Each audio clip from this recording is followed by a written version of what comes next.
स्वागत है आप सबका लाइव लॉ की इस खास पेशकश कोर्ट्स टुडे हिंदी में। मेरा नाम है सैयद आमिर हुसैन और आइए बिना किसी देरी के बढ़ते हैं आज की सुर्खियों की ओर। मुर्शिदाबाद हिंसा मामले में याचिकाकर्ताओं को सुप्रीम कोर्ट ने लगाई फटकार, कुछ बयानों पर जताई आपत्ति। द इंडियन एक्सप्रेस ने कोर्ट कार्यवाही गलत रिपोर्टिंग पर नए सिरे से माफी की मांग वाले आदेश के खिलाफ सुप्रीम कोर्ट का रुख किया। अन्य प्रासंगिक साक्ष्य मौजूद होने पर दोषपूर्ण जांच से अभियोजन पक्ष का मामला स्वतः ही खराब नहीं हो जाता। Supreme court. दिल्ली कोर्ट में महिला जज से दोषी और वकील की अभद्रता धमकी देते हुए कहा, तू है क्या चीज, बाहर मिल। सोशल मीडिया पोस्ट को लाइक करना उसे पोस्ट करने या शेयर करने के बराबर नहीं, इलाहाबाद हाई कोर्ट। इस एपिसोड में आपको इन सारी ही खबरों के बारे में सरल भाषा में बताया जाएगा। किसी भी खबर को गहराई से जानने के लिए जरूर लॉग इन करिए हमारी वेबसाइट www.hindi.livelaw.in पे।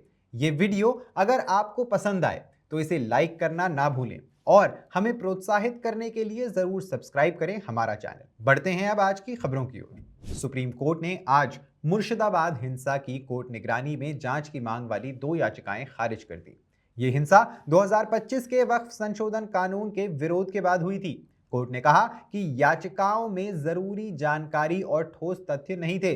जस्टिस सूर्यकांत की अध्यक्षता वाली बेंच ने वकील शशांक शेखर झा को बिना पुष्टि के मीडिया रिपोर्ट्स और नाम ना बताने वाले सोर्सेस पर भरोसा करने के लिए फटकार लगाई।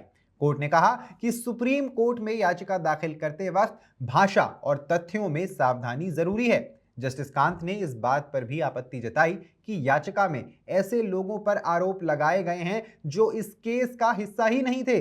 कोर्ट ने शशांक शेखर झा और वकील विशाल तिवारी, जिन्होंने न्यायिक जांच की मांग की थी, को अनुमति दी कि वे अपनी याचिकाएं वापस लें और बेहतर जानकारी के साथ दोबारा याचिका दाखिल करें।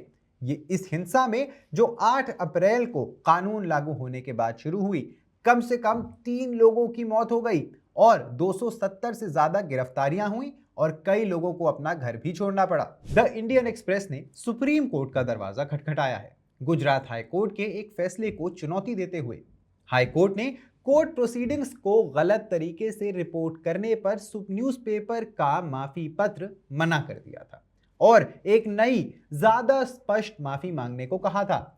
सुप्रीम कोर्ट के जस्टिसेस बी.आर. गवई और ऑगस्टीन जॉर्ज मसीह की बेंच ने इंडियन एक्सप्रेस की याचिका सुनने के लिए स्वीकार कर ली और इसे टाइम्स ऑफ इंडिया की पेरेंट कंपनी बेनेट कोलमैन की पहले से पेंडिंग या लंबित याचिका के साथ जोड़ दिया।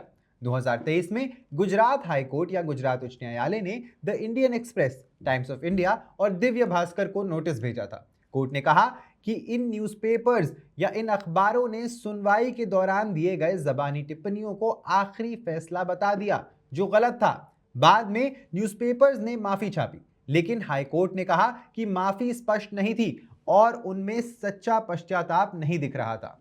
कोर्ट ने इसे आई वॉश यानी सिर्फ दिखावा कहा। कोर्ट ने कहा कि पहले पेज पर बड़े और स्पष्ट शब्दों में साफ साफ बताते हुए माफी मांगी जानी चाहिए कि किस बात के लिए यह माफी मांगी जा रही है।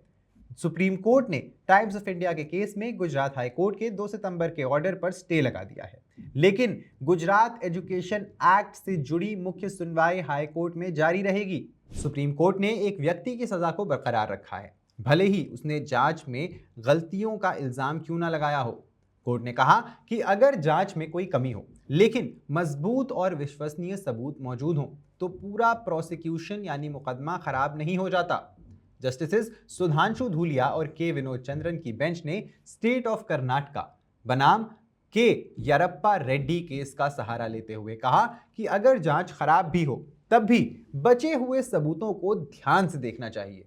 इस केस में अपील करने वाले को पहले डेथ पेनल्टी मिली थी, लेकिन हाई कोर्ट ने उसे आईपीसी सेक्शन 304 पार्ट 2 120 बी के तहत 10 साल की कड़ी सजा दी थी। उसका कहना था कि एफआईआर बदल गई और गवाहों के बयान देर से लिए गए थे, लेकिन सुप्रीम कोर्ट ने देखा कि प्रोसिक्यूशन के गवाह ने उसके मोटिव यानी इरादे और घटनास्थल पर मौजूदगी को साबित किया। कोर्ट ने माना कि सबूत इतने मजबूत हैं कि गलत जांच के बावजूद दोषी को छूट नहीं मिल सकती। इसलिए कोर्ट ने अपील को खारिज कर दिया। दिल्ली कोर्ट में तब हंगामा मच गया जब एक दोषी और उसके वकील ने महिला जज को कोर्ट के अंदर धमकी दे दी और गाली गलौज की। यह घटना तब हुई जब जज शिवांगी मांगला ने दोषी को चेक बाउंस के केस में दोषी ठहराया और उसे अगले दिन जमानत बॉन्ड भरने का ऑर्डर दिया। फैसला सुनते ही दोषी ने कोर्ट में चिल्लाना शुरू कर दिया और जज पर कुछ फेंकने की कोशिश तक की। उसने कहा, तू है क्या चीज, तू बाहर मिल, देखते हैं कैसे जिंदा घर जाती है। जज के साथ उसके वकील ने भी बदतमीजी की और उसे दोषी को छोड़ने का दबाव बनाया। जज ने कहा कि वो नेशनल कमीशन फॉर वुमेन में कंप्लेंट फाइल करेंगी। कोर्ट ने वकील अतुल कुमार को नोटिस भेजा है और पूछा है कि क्यों उनके खिलाफ कंटेम्प्ट की कार्यवाही ना हो। यह मामला महिला जजेस की सुरक्षा पर बड़े सवाल उठाता है। क्या किसी पोस्ट को सिर्फ ऑनलाइन लाइक करने पर आपको गिरफ्तार किया जा सकता है? इलाहाबाद उच्च न्यायालय का कहना है कि ऐसा नहीं हो सकता। एक महत्वपूर्ण फैसले में न्यायालय ने कहा कि सोशल मीडिया पोस्ट को सिर्फ लाइक करना आईटी अधिनियम की धारा 67 के तहत उसे प्रकाशित या प्रसारित करने के बराबर नहीं है, जो ऑनलाइन अश्लील सामग्री साझा करने पर दंड से संबंधित है।